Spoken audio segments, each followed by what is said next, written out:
AITA for refusing to go to my graduation dinner because my dad brought his new wife. I, 18F, just graduated high school last weekend, and what should have been one of the happiest days of my life turned into a mess that I'm still trying to process.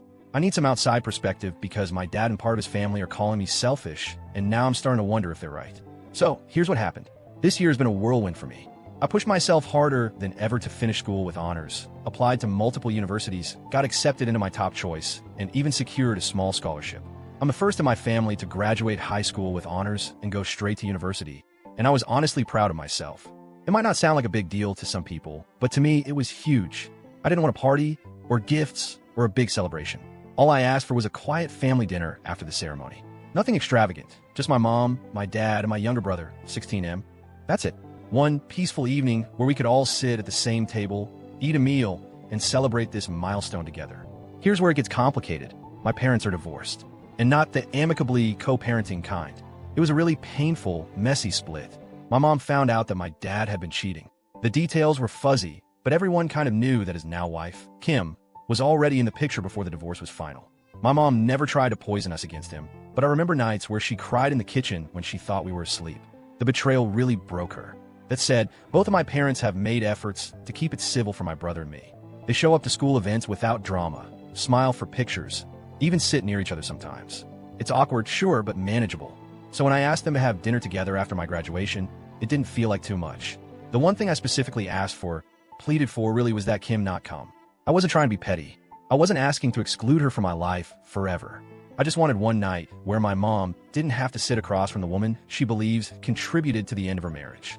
One night for her to hold her head up without gritting her teeth. When I spoke to my dad about it, he didn't seem thrilled, but he nodded and said he understood. That it was my night, and he wouldn't make it harder. I believed him. Graduation day itself was amazing. The ceremony was long and hot, as those things usually are, but I didn't care. I walked across that stage, heard my name called with honors, and saw my family standing and clapping. For a moment, everything felt right. We took photos outside afterward. My mom hugged me so tightly. My dad looked proud. My little brother kept pretending not to cry, which was kind of adorable. It felt like just for that day, everyone could be on the same team. Then came dinner. I had made a reservation at a nice restaurant. Not fancy, but cozy and special. Something we could all enjoy. I arrived a bit later than everyone else because I had stayed back to take a few pictures with friends. When I walked in and saw who was already seated at the table, my heart dropped. Kim was there, wearing a white dress, sitting next to my dad. Sipping from a wine glass like this was her event too. My mom looked like someone had punched her in the stomach. Her face went pale, and she was clearly trying not to react. She wasn't crying or yelling. She just looked stunned and so small. My little brother gave me this look like, please don't explode. But I didn't need to explode. I was too tired, too disappointed, and honestly, too heartbroken. I walked over to my dad and whispered, "Why would you bring her?" "I asked you not to." He looked at me and said, completely flatly, "She's part of the family now. If your mom can't handle that, it's not my problem." I don't even know how to describe the feeling I had in that moment. Like I wasn't a person to him anymore, just a stage for him to prove some point about Kim. He didn't care that it was my graduation. He didn't care that my mom was clearly in pain.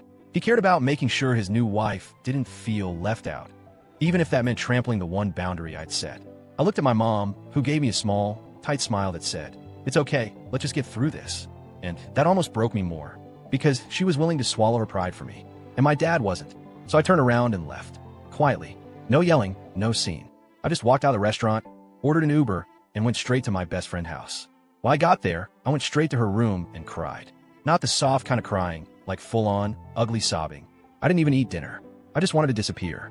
Later that night, I got a text from my dad. No apology, no concern, just a short message that said, "You were immature and selfish tonight. You made Kim feel completely unwelcome and ruined what could have been a nice evening. Grow up." I stared at it for a long time. Then came another one from my aunt, his sister. "Sweetheart, I know things are tense, but it was just a dinner. You didn't have to overreact like that. Sometimes you just need to be the bigger person and let it go." Let go? Let go of what? My own graduation dinner? My one request? I didn't respond. I didn't trust myself to say anything that wouldn't burn every bridge in the process. My mom hasn't said much about the incident since. I think she feels guilty, like if she had just put on a better face, none of it would have happened. But she doesn't need to apologize. She respected my boundary. My dad didn't. It's been a few days now, and I still feel sick when I think about it. Not just because of what happened, but because of how quickly my dad turned it on me. Like I was the problem. Like I ruined the evening. But I didn't cause a scene. I didn't yell or cry or demand that Kim leave. I simply removed myself from a situation where I felt disrespected and ignored. I didn't want to celebrate anymore. I didn't want to sit there pretending that everything was fine when it wasn't. And I'm tired of always being the one who's expected to swallow my feelings for the sake of everyone else. For years, I've watched my mom do it. Smile through pain. Be polite when she shouldn't have to be. And now I'm supposed to do the same? On my night? I don't hate Kim. I don't even blame her fully for what happened. But I don't owe her a seat at every table, especially not at the one I specifically asked her not to be at. I'm not trying to keep her out of my life forever. I just wanted one dinner, one evening, 2 hours. I'm heartbroken that my dad chose this hill to die on. Now, my dad won't talk to me. My aunt keeps texting me to apologize to Kim.